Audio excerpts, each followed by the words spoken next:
All right, next up what we're gonna do is install the EOS Utility software, which has got some pretty awesome things in it. We're not gonna worry about some of the other things that are on this disk, but mostly just the EOS Utility software. It's great for doing stuff like I'm doing, where I'm just recording myself and I don't have a camera operator. I mean, you can use it for a lot of different reasons. You could even use it for time lapse. If you wanted to actually connect your computer up to the camera and run a time lapse, if you don't have a remote timer, for instance. Just run the setup exe. I'm on Windows. Sorry, I'm not a Mac person. I used to be a Mac person many years ago. The very first computer I owned was a Mac.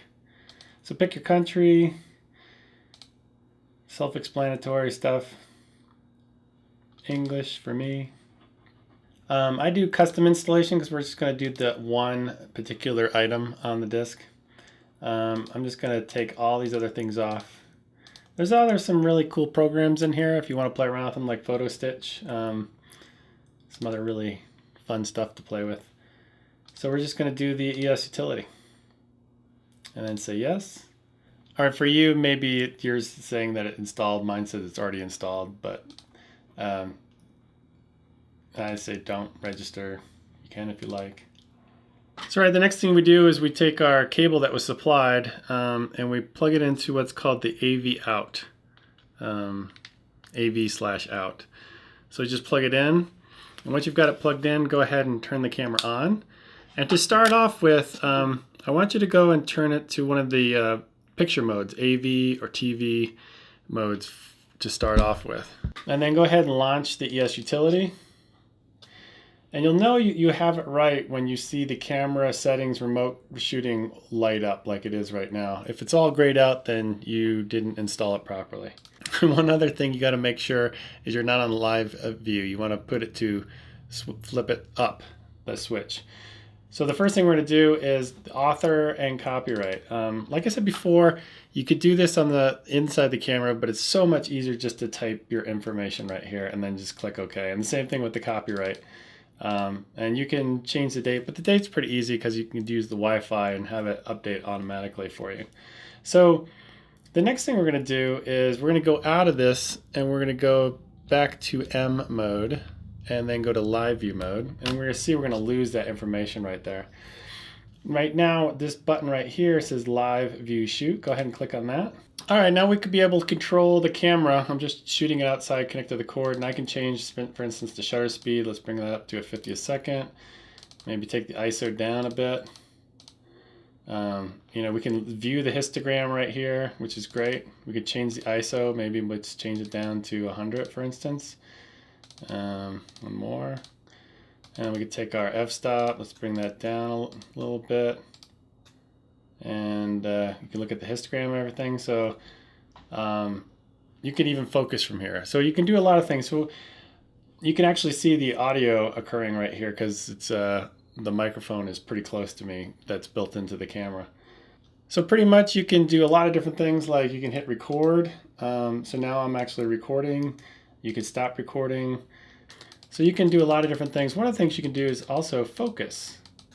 So I'm going to make sure that the lens is on autofocus. We've got to change this to quick focus mode, and then we've got our selection right here, and then we can just double tap like right where the fence is, that high contrast, and then boom, we've got focus.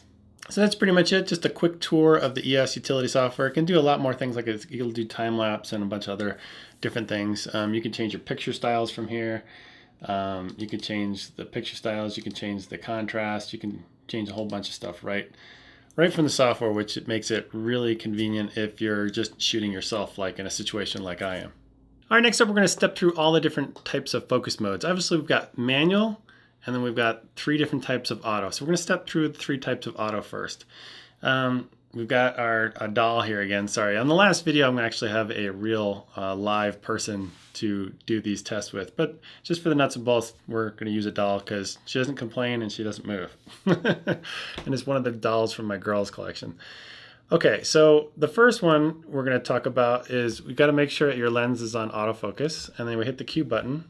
And we're selected on the autofocus method. The first one is multi-zone single. So we'll select that. And you'll see a little box appear, and that's kind of where the doll's face. And right now I've totally defocused it off of her. I'm actually focused on this lens, which is very close. So if I go ahead and press the shutter halfway down, now listen to how long it takes to achieve focus with this method. And here we go right now.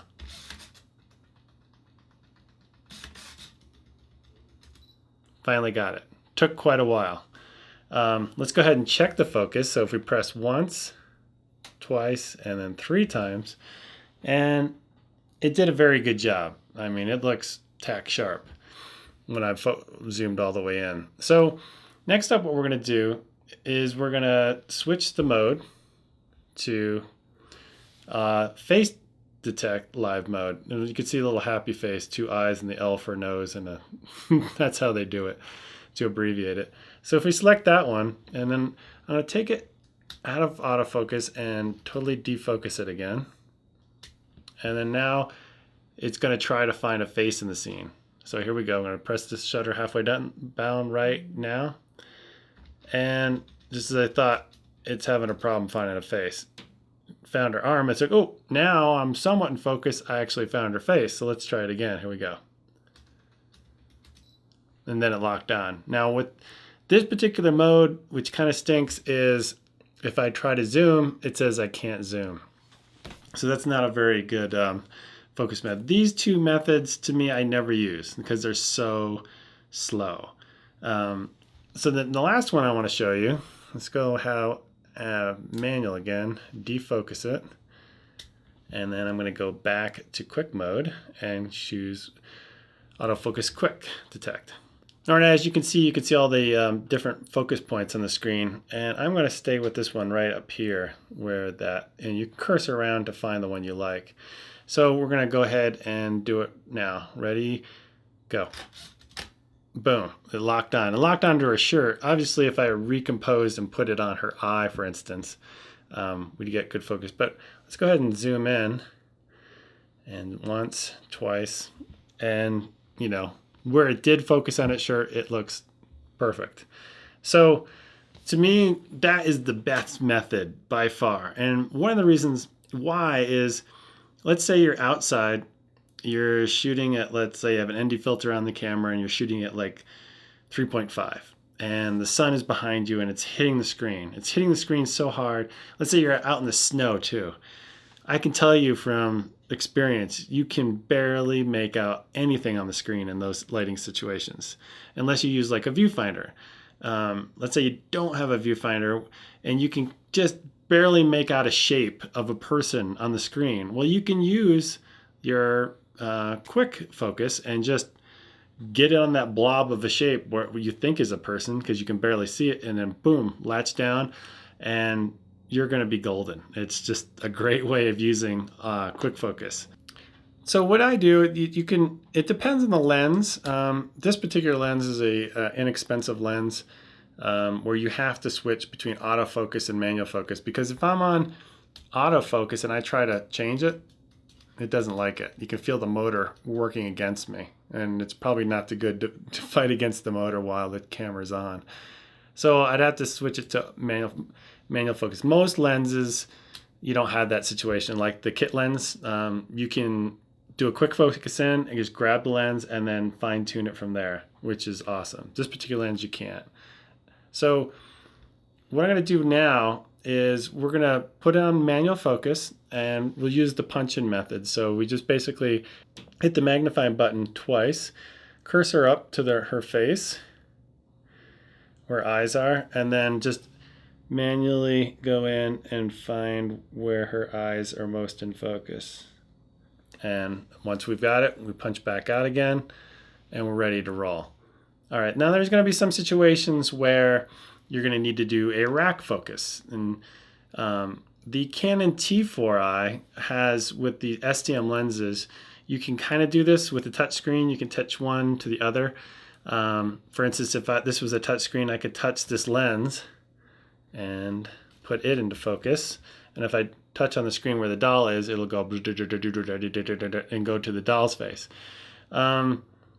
You might be thinking, well, I should have bought the T4i. Well, don't worry about it, because as a follow focus type of device with the touchscreen, it doesn't work very well. And it also, we're in our situation where it'll track a face. It'll only track a face to the point where it knows where it is.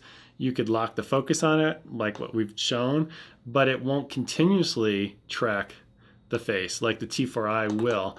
But don't worry about it again, because the T4i does such a poor job at tracking it with the STM motors. And the STM motor is so loud. You can do a dual sync sound, but don't worry, you're not missing out much. Most of the time, most people that film are going to be doing it manually. Or my kind of hybrid is I'll use quick focus to get me there quickly, and then I'll fine tune it from there by punching in 5 and 10x. So right now, let's go ahead and check on this lens right here, the 24 to 105. So I'll go down, just cursor down until we get to the text. And just check our focus, and that is about the best we can do. It's a little smeary for some reason. I don't know why. Maybe it's just being down at this part of the lens. Let's get that off the screen. So now, what I usually do as a trick is you can get actual follow focus mechanisms that you can rotate, which is very nice, and you can put grease markers on, so you can set one point and the other point. Since we don't have, I'm not really demonstrating accessories. One of the things you can do is, what I do is the kind of the thumb method. So I'll put my thumb at the top of the lens, centered as I can, and then I will rotate until I get to the point where the doll's face is, zoom in, and I'm gonna have to move it up to her face here for a sec. And punch in twice, find her eye, and boom, we've got it. So now we're set on her, punch back out. So we're ready. Well, we start filming, and then we rack focus to the lens. And then boom, we could rack focus back to her. So that's how would you do it without any external devices. Obviously, you can get some very nice follow focus devices as well. All right, a common question I get from a lot of people is, what if I have a glide cam or steady cam type device where the camera's mounted on a gimbal and the whole effect I'm trying to get from it is a nice steady shot. And as soon as I reach to touch the lens to focus, boom, I've lost that effect. And you can see me touching the lens, and you can see that little jarring effect. So what I would recommend is two things. One is, like, if you're outdoors, use all that light, shoot at f/16, f/22. And you've constricted all those blades, and you're shooting at such a high f-stop, and everything pretty much will be in focus, which is a great way of doing it. But let's say you're have an ND filter on it, and you're shooting perhaps at a lower f-stop number. Another thing that you can do is shoot at a very wide, shoot a very wide lens. Like a very popular lens is the Canon 16 to 35 lens, and pretty much if you're shooting at 16, everything past maybe 5 or 6 feet away is pretty much going to be in focus anyway. So the combination of a really high f-stop number and shooting a really wide lens will definitely get you there. So you got two 16s, like f/16 and shoot at 16 millimeters.